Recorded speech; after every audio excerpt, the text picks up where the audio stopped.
Hello, I'm Ed Needham, editor of the fabulous literary magazine Strong Words, and this is my podcast, The 5 Rules of Writing. In each episode, I speak to a most excellent writer in a particular genre about how they do it. And if you'd like to know more about Strong Words, and specifically how to subscribe, go to www.strong-words.co.uk and you'll be whisked straight to the website.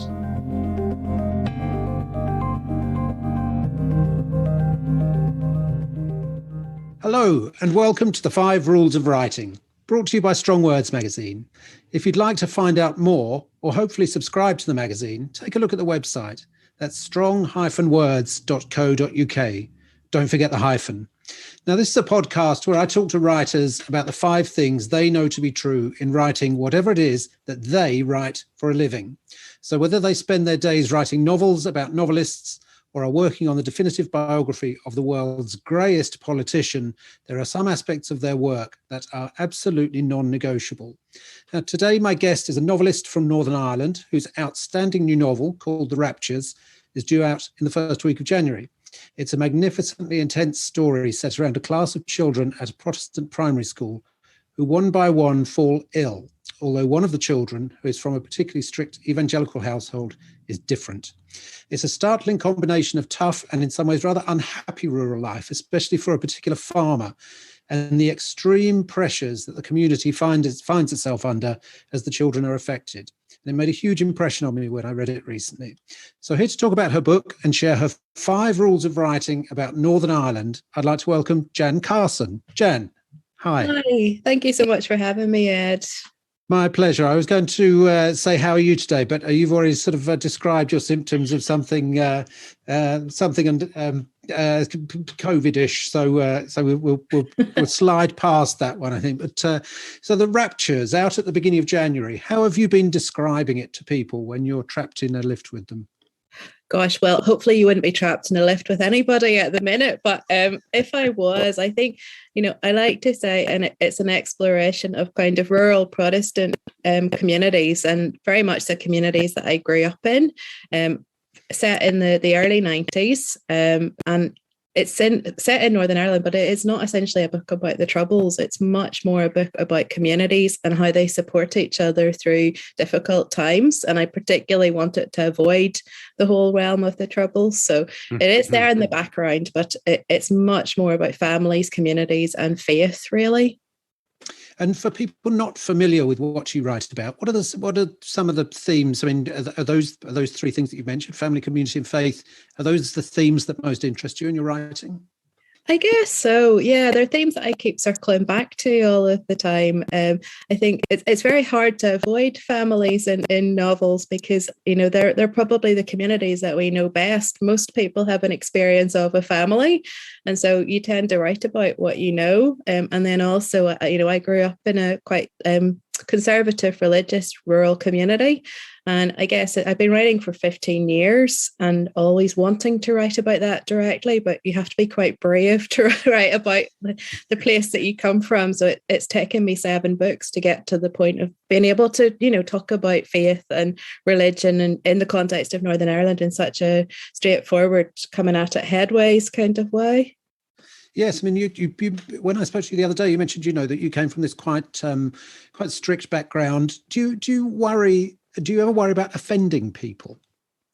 Well, I mean, what I always say is I've never, ever lifted someone's story fully and put it into a novel or a short story. It's a kind of a piecemeal little bits from lots of different people's stories, contexts, experiences. And I think that's what most writers do. And the wonderful thing about people is they have such a strange perception of themselves. They very rarely recognize when you've lifted anecdotes or kind of characteristics. I think we all have a different perception of who we are than others do. So I guess, I mean, I'm hoping that this book begins a conversation, and to begin a conversation you have to be quite brave talking about these things. So there may be some difficult conversations ahead, but I guess I'm ready for them. From Strong Words magazine, these are the 5 rules of writing.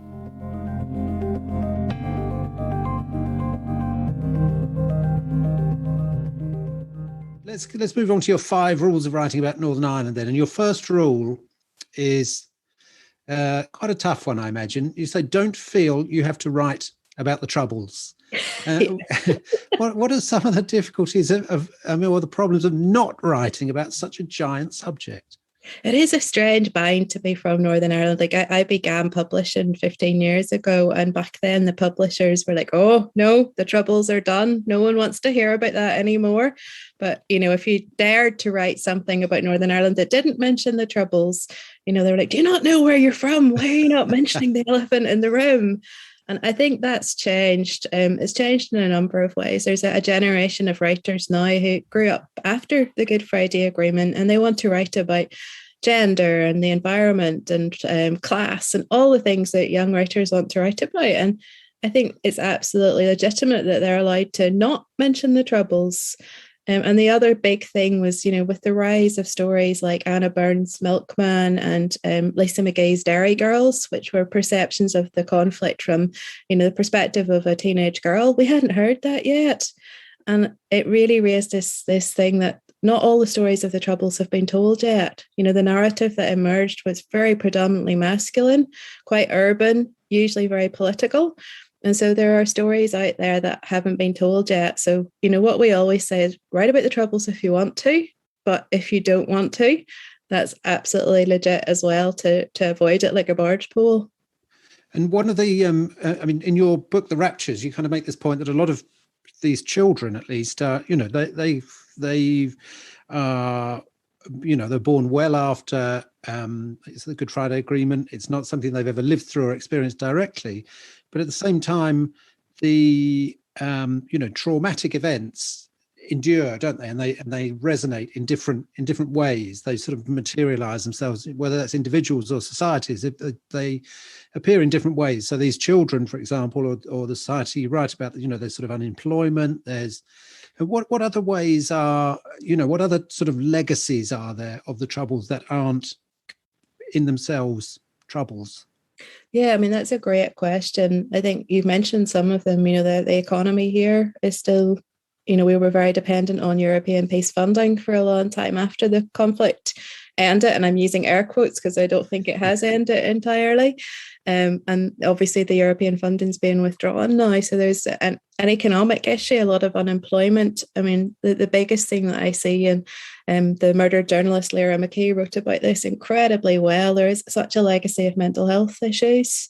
We have what's been termed a suicide epidemic here in Northern Ireland, particularly with young men. And many of them, as you pointed out, they weren't around during the conflict to see it firsthand, but it seems to have been passed on in the water or something. Mm-hmm. And I think the other thing that quite often doesn't get covered in the media outside of Northern Ireland is, there is still a bedrock of everyday violence here.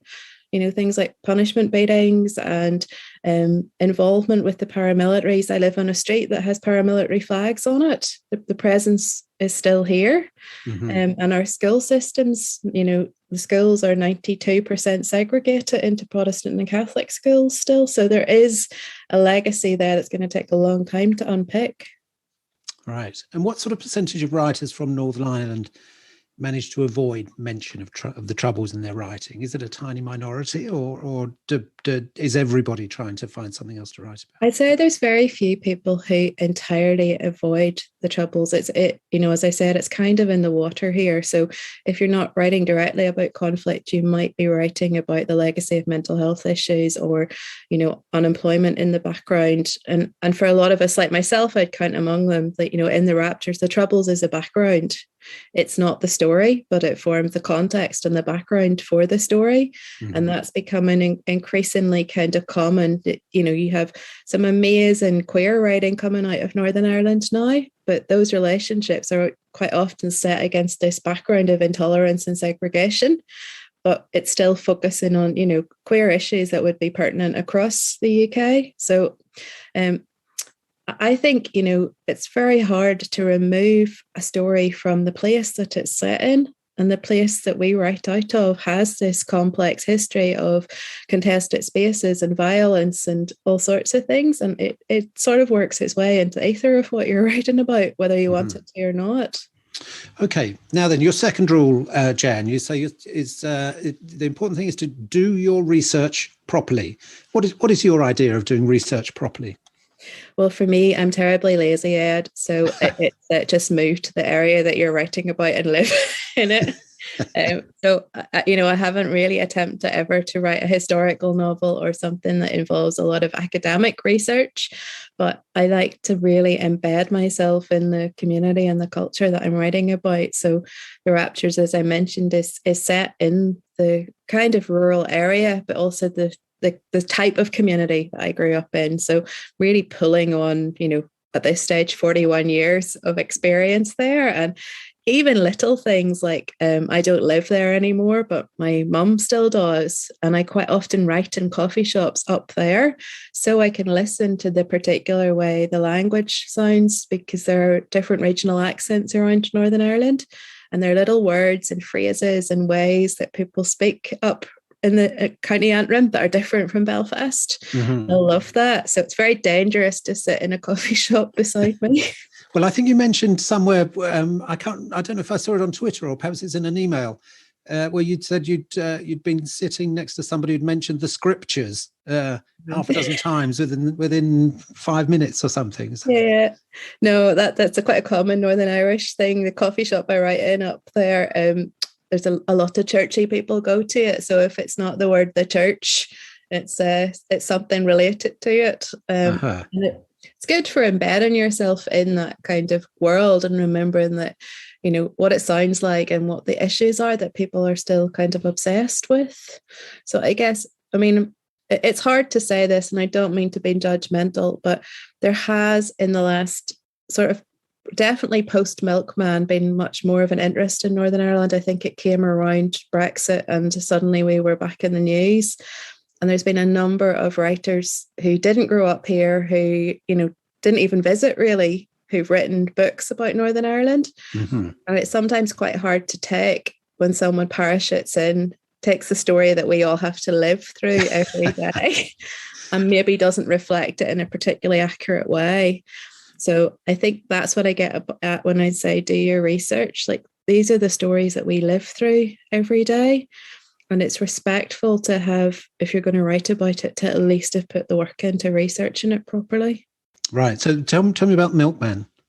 What is that? Milkman is an extremely important book for a lot of us here. I think just we were so proud of it. We're still so proud of it. There were stories in Belfast of people from very working class backgrounds who'd never read literary fiction at all, stumping down to buy their copy of Milkman the day after the Booker Prize win and saying, "Oh, I'm not going to be reading this. I just want to put it on my mantelpiece," because, it's amazing to think about Ardoin being, read about around the world. And I was in Jaipur in India that year and met young men who were reading about Ardoin on the other side of the world. So I think it was important for that. And for me, it was really important for the language that Milkman used, because it's unapologetically Northern Irish. A lot of people struggled with it as a difficult book because of the way Anna writes. And yet when you hear her read, it is the vernacular of that part of the world. It's the references to things that we know. And for a long time, we were always told to contextualize things. People from the other parts in the world won't understand what you're talking about. Put in a footnote, explain yourself. And I find that really condescending, because many of the writers I love from South America and Latin America, they don't contextualize. No. They drop in Spanish and Portuguese words, and in context, you know what they are. And I think with Milkman, Anna just was like, this is a Northern Irish book. Like it or don't like it, I don't care. I'm not changing it. Mm-hmm. And it gave a lot of us kind of guts to go, right. I became a lot more confident with colloquialisms and vernacular terms after Milkman. Okay. And also with the history of Northern Ireland, does it make everything tendentious, that someone somewhere is going to disagree with whatever you say, whatever you write about, even if you're writing about cakes or flowers or something out, there's always going to be somebody who finds fault, whether that's from a research perspective, those, kind of those flowers wouldn't be in bloom with that, or just because somebody is trying to pick a fight somewhere. Yeah, no, we love sides. There's two sides to everything in Northern Ireland. I don't think it's even a critical academic thing. It's just, traditionally, if one side supported one football team, then the other side supported a different football team. And you see that, I've just finished a satirical piece that went in. We have a brilliant satirical magazine called The Vacuum, which kind of takes the piss out of Northern Irish politics. And I wrote a piece about a new piece of public art that was going in at Stormont. And the only thing they could agree that all sides liked was sausage rolls. So it's a giant sculpture of a sausage roll. And then as soon as it goes in, there's a fight over whether we put brown sauce or red sauce. Oh, yes. And you're right back to Gulliver's Travels. And, do you open an egg at the big end or the little end? I think it speaks to something in human nature that we like to disagree, but it's particularly strong in Northern Ireland. Very good. Now, your third rule, Jan, you say do explore fresh angles on old stories. So what sort of things have you seen recently that you wish you'd written?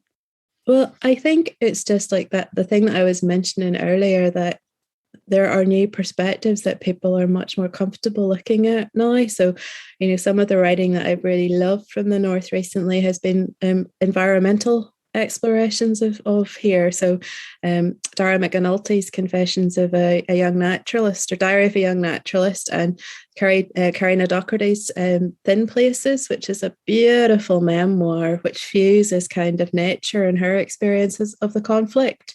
So it's an angle that hadn't, no one had written about nature and what the conflict did to it. I was driving through Belfast with my mum 2 days ago, and for her, who grew up here, the actual landscape of the place was changed by the conflict. And we've seen that, recently in terms of redevelopment. So there are places that I grew up with that were very, had been blown up a lot of times that are now fully redeveloped and new art spaces and things. But, there's an awareness of the conflict shaped the landscape. I've mentioned that we've got some fantastic queer narratives coming out of here now. So some brilliant poets like Padraig Reagan and Micheál McCann, and some really, really fantastic novels. Paul McVeigh's The Good Son. It's a wonderful exploration of a young man growing up gay in Ardoyne. So I think those have been brilliant. For me personally, it's been the fantastic. So, I'm a magical realist. I've always been a magical realist, and there's almost no tradition of anything but very realist, straight, linear fiction in this part of the world. So having the confidence to bring what I grew up knowing about Gabriel Garcia Marquez and Günter Grass and Salman Rushdie, whose magical kind of intervention with their politics and the social worlds they grew up in, they were using it in a way to kind of critique and explore and challenge. And I've always thought Northern Ireland was ripe for that. But when there's no kind of precedent around you, you have to be quite brave to go, right, I'm going to have a go at this and see how it goes. I mean, one of the things I really enjoyed about the Raptures, which we spoke about for the, there's an interview with you in the new issue of Strong Words, and you mentioned this idea of, or rather, the chapter that really kind of blew me away was this one about where you introduced the farmer, Alan, who he's married and he's got a couple of kids, but he's so isolated and lonely within his family. He has no, he has agricultural skills and nothing else, does he? That's all he knows how to do is plough a field and harvest a potato. And he just feels this sort of terrible isolation from everything, really, it seems to me. How did you take that particular old story and make it current? I don't think it is an old story, Ed. I mean, just a story that goes back generations, shall we say? Yeah, I mean, I think one of the things I spoke about, about it being a very masculine narrative of Northern Ireland, it's also a very urban narrative that emerges from Northern Ireland, and some of the rural stories have not trickled down. So, these ideas of, I think I've mentioned before, there's a term here, Bachelor Farmers. And Bachelor Farmers are these men who grew up in farms, never got married, lived with their mother and father. And then when the parents pass away, they inherit the farm, but they've no social skills and they've no family and nothing to kind of run on. And those still exist. They just, they don't get the coverage sometimes. And Alan comes from that context of, he lives 30 miles from Belfast, from a big city, but he might as well live on the moon. Like, he's not interacting with any kind of cosmopolitan influences, what's going on internationally. His world is very, very small. And you don't have to travel long out of Belfast to find those communities, even nowadays. And I remember you also told me this, a thing which really registered was that you work with a lot of sort of older men in your arts projects, and you said they find it impossible to externalize anything about themselves. They can't talk about themselves. They're completely unable to share anything about their feelings or anything internal that might make them feel awkward, I suppose. Which is and I guess Alan is a great example of this person. How does this sort of, when they, on the occasions that you have managed to encourage these people to speak about themselves, what sort of things have they told you that have really registered with you?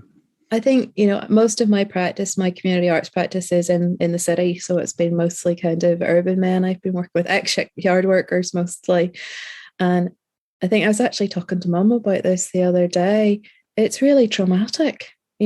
What you often find is people had multiple experiences of violence and really awful things. And what's really scary for me is that they've kind of normalized it. So they tell these horrendous stories about being blown up or being the first person on site at a shooting or something in an anecdotal way. There's funny bits to it and stuff. And I would go to these sessions and afterwards feel like I needed therapy because, what had come out of them was so traumatic. But I think it's another side of that, not being able to say anything. Like, you either just keep it all bottled inside you, or you have to turn it into a kind of performance. And that they're saying and talking, but they're obviously not connecting with the meaning of what they're talking about, because if they were, they should be just absolutely devastated by what they've been through. So I think for me as an arts practitioner, it's finding ways to help people connect in a meaningful way with their stories to go. Mm-hmm.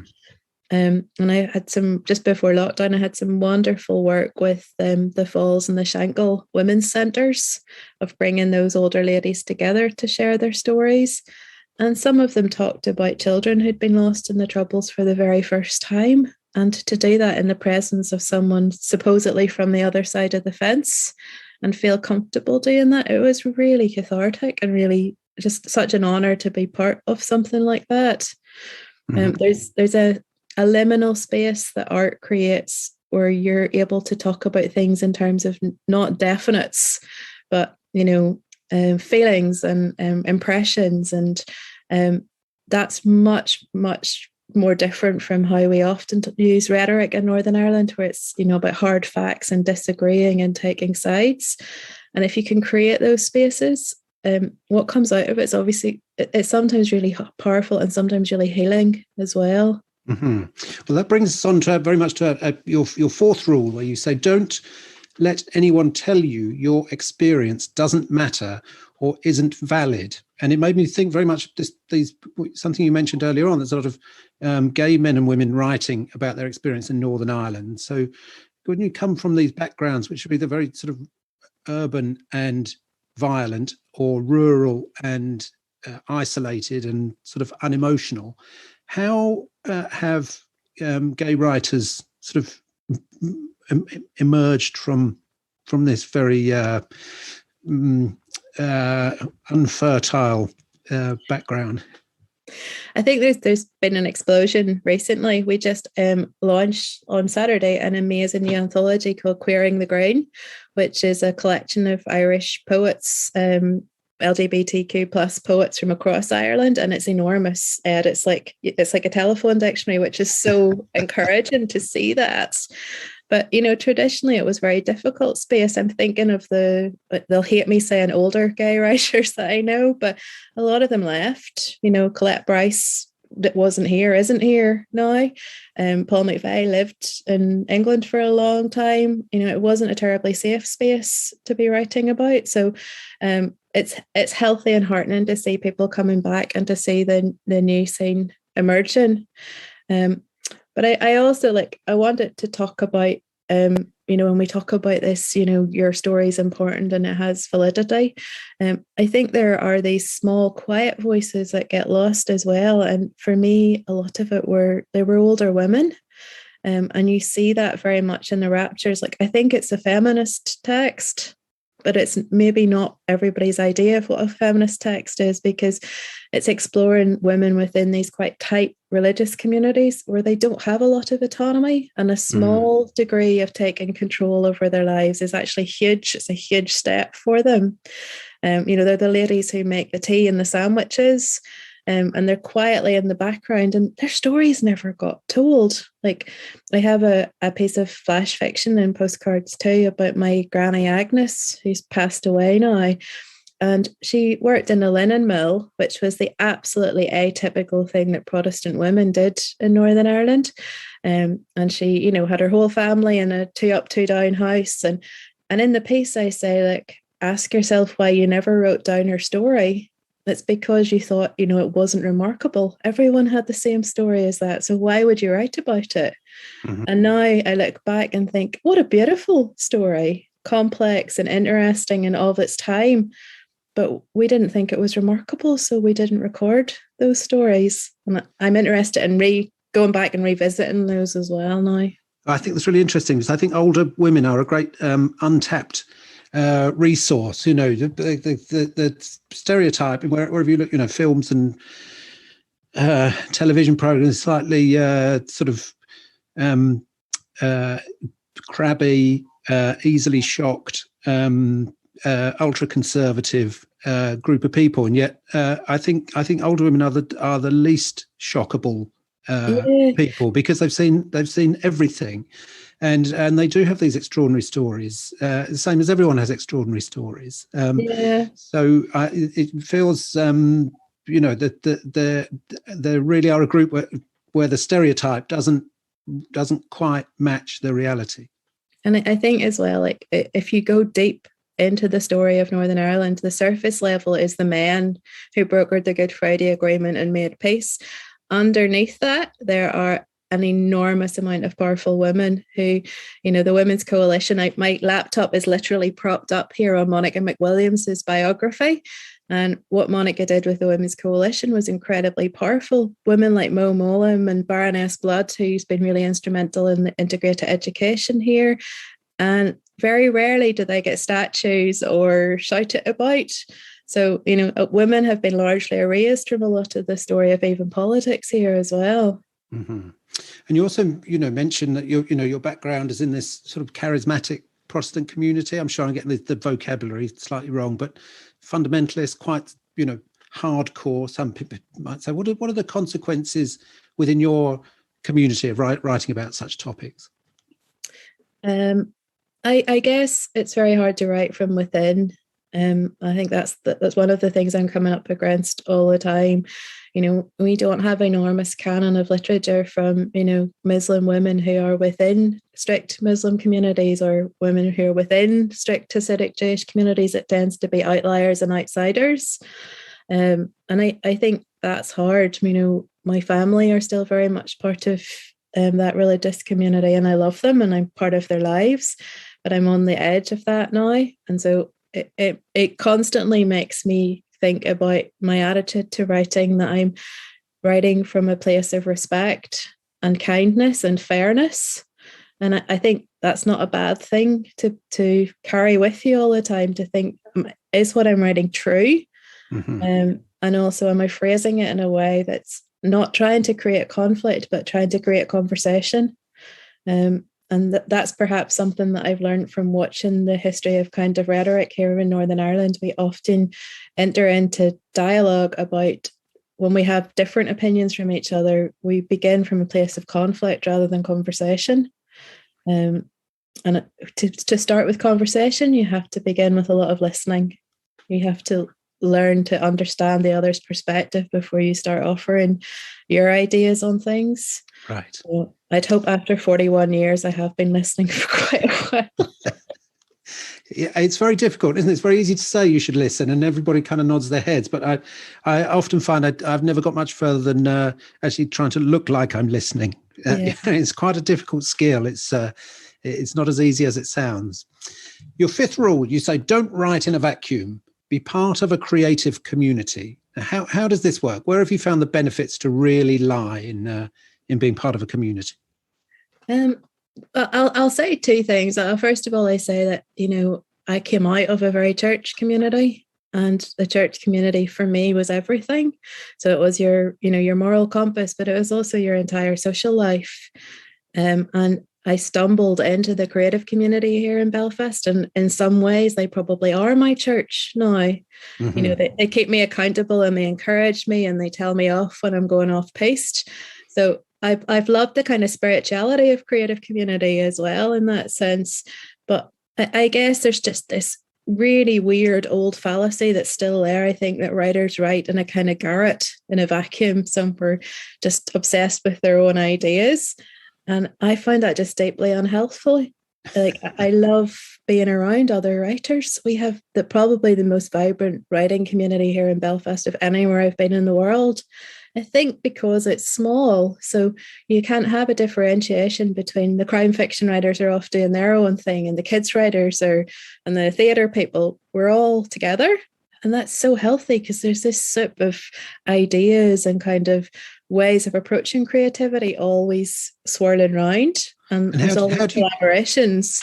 And how do you use your community? I mean, do you kind of sit them down and read, don't let them move until you've read your latest chapter to them? Or what? How do you practically? I don't share my work at all. My editor's the only person that sees it.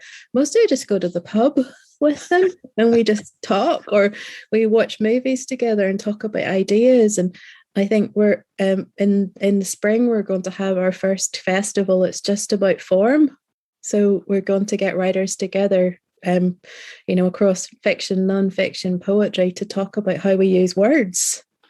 And I think that's really exciting because most of the festivals I do, you have to promote a book. This is just about language and ideas. And I think that stuff really generates an incredible amount of creativity. Right. Now, one of the things that you sort of mentioned on your email to me was that these are rules that they're about, how to write about Northern Ireland, but they might also be of use to people who are from similarly, either divided communities or communities which have a background of conflict. Have you found your experience to chime with people from similar situations in other parts of the world? Yeah, I'll tell you something, Ed. Like the one thing about being a Northern Irish writer is you get put on panels with writers from other difficult places. So I'm very fortunate. My last book's been translated into 12 different languages. So I often find myself in panels in other places around Europe. And you'll be like, oh, you're from Palestine. Oh, you're Bosnian. Oh, right. That makes sense that I'm the Northern Irish person here. So I find that really wonderful. Like a lot of my writer pals now are from places like Belarus and the Ukraine and Bosnia. And there's a lot of mutual experience there and a lot of stuff that's very humbling because, I was 18 when the Good Friday Agreement was signed, and some of my pals were 18 sitting in the middle of Sarajevo with, things blowing up around them. I did not have an experience like that. It's really humbling to be around writers who wrote during real intense danger, or, one of my pals was a refugee for a long time and was, on the road walking across Europe. I have no experience like that. So we learn from each other, I think, as well. Excellent. Now, there are two questions which I like to ask everybody I have on my podcast, which have nothing to do with anything, but how many words should a writer write in a day?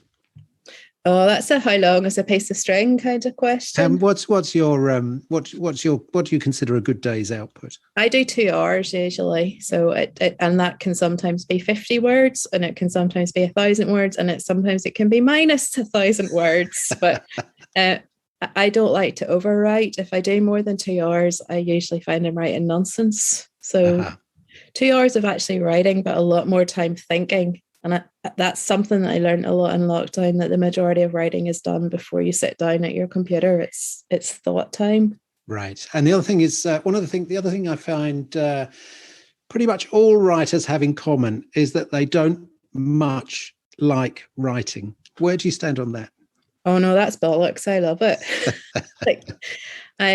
I'm crabby as got out at the minute, because in the run up to a book, you don't really get to write creatively. You just do interviews and articles and essays. And my friends have been like, "What's wrong with you? Are you not writing?" I love it. It's that those 2 hours of the day are like a gift to myself, and I still feel a little bit like, oh, I don't know, that somebody's gonna like come up and tap me on the shoulder and say, "Really? Like, this is not a job. It's far too enjoyable. Like, what are you playing at?" Brilliant. Jan, thank you so much for talking to me. I urge everybody to read The Raptures, which is out on January the 6th, and investigate Jan Carson if you haven't already come across her fabulous writing. So, Jan, thank you so much. Thank you. From Strong Words magazine, these are the 5 rules of writing.